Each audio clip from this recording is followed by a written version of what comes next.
Today, we are here in Ontario, Canada. We have some quite stormy weather approaching us, but that is not stopping our fat little chipmunks. This is Chippy, or other known as Squishy. He lives in a den near some houses on a lake.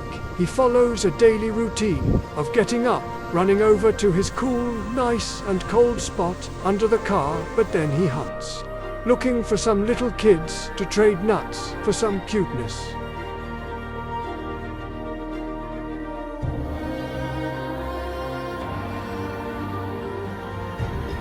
He then rushes back to his hole where he stores his nuts.